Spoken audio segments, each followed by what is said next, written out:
People often think that if you are on stage with a prepared speech and an interesting idea, that's all you need to deliver a good presentation. That's not actually true. If you do at least one of these distractive behaviors I'm about to share with you, you can completely destroy the impression from your speech. The speech itself can actually be very good, but what's also important is how you deliver your speech. Because for the audience, it's not just about the speech, it's your speech plus your delivery equals a great experience. So which public speaking behavior would be most distracting for an audience? Let's start with the top one. Moving too much without a reason. Picture this. A speaker walks onto the stage and immediately starts pacing back and forth like a caged tiger.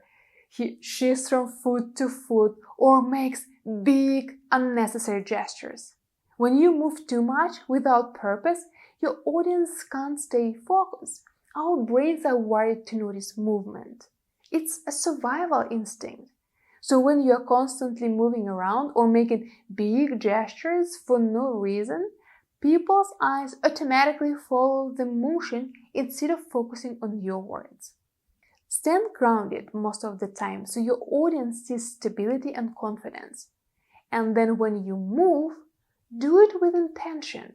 For example, walk to a different spot to make a new point, then stop and deliver that section from there. Or you can step forward or shift to the side when you are transitioning to a new idea. You can also use big movements to emphasize something. Try to align your movements and gestures with your story. Make them an addition to your speech, not a distraction. The next public speaking behavior that will be most distracting for an audience is filler words. Imagine two kinds of speakers. The first one gets on stage and starts talking like this. Public speaking is really important for, your success. That's it. You just lost your audience right there. And here's another speaker who gets on stage and says with confidence, public speaking is one of the most important skills for your success. It does not just help you communicate ideas, it helps you inspire action. It's different, isn't it? So I did two things here. First, I removed the filler words. And then I added an intentional pause in the middle. If you want to become a better public speaker, check this video where I go through the daily public speaking exercises, including the strategic use of pauses when you speak. You'll need some practice to get rid of filler words, because you most likely use them automatically even in your everyday life. And when you're on stage and get nervous, you use them even more.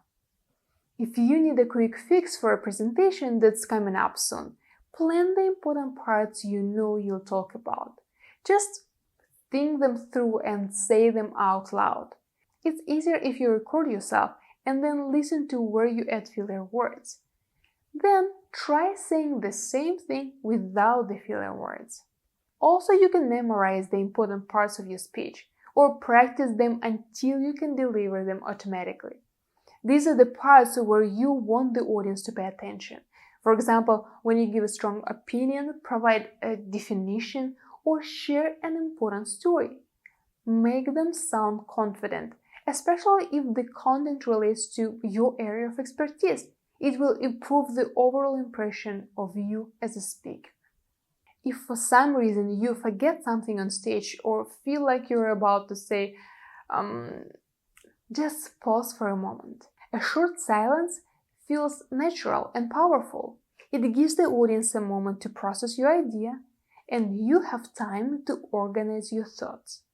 Then, over time, start noticing where you use these filler words and phrases in your everyday life and work on using them less.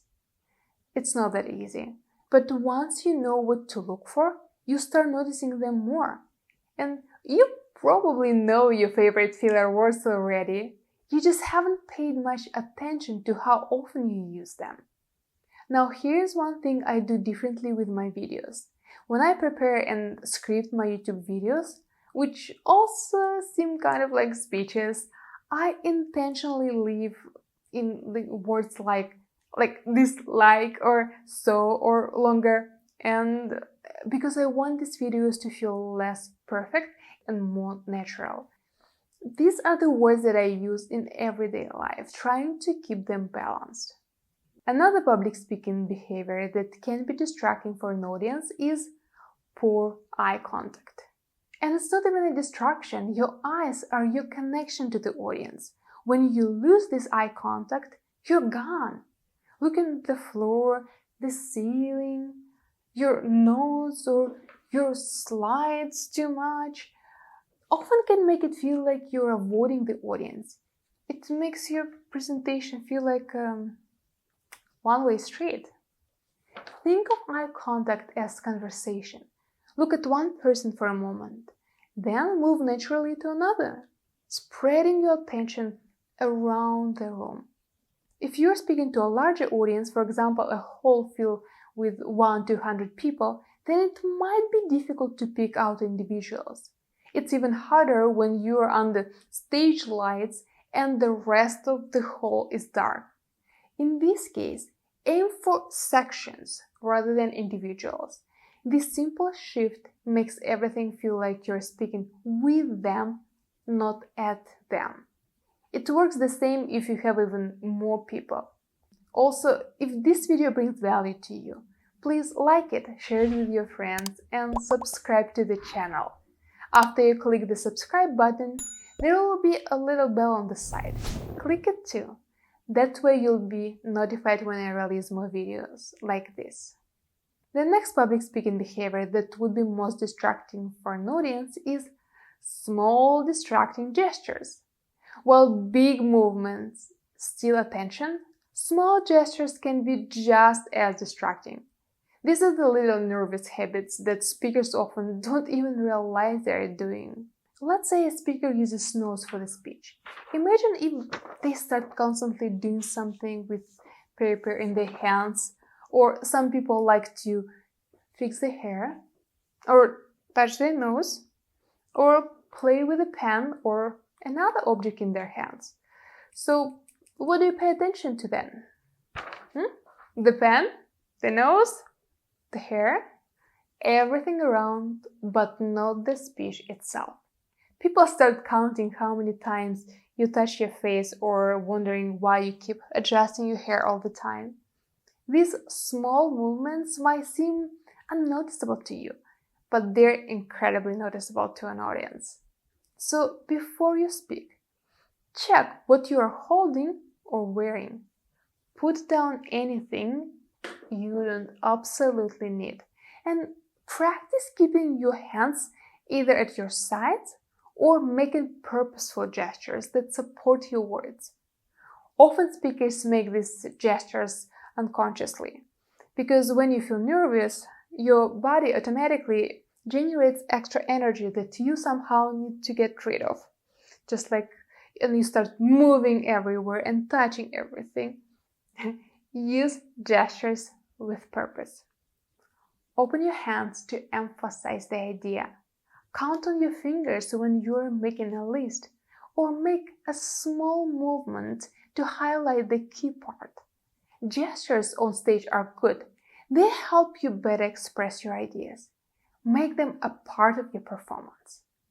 When you plan your speech, think about where you can illustrate your points with your hands or objects. Turn your weaknesses, such as feeling stress on stage, into advantages like using gestures to add more vibe to your speech. The most distracting behaviors in public speaking all have one thing in common. They pull focus away from your message. Effective speakers move with intention, using gestures and movements to support and emphasize their ideas rather than compete with them. So instead of getting stressed about the fact that you're not very confident in public speaking or that you're not that experienced, leverage what you have to your advantage and make your speech memorable. And if you want to become a professional public speaker, I created a Level Up Your Public Speaking guide for you. It's full of tips to help you become a more confident and effective speaker. The link to the guide is in the description below. You can download it for free. And for more public speaking tips, check this video next.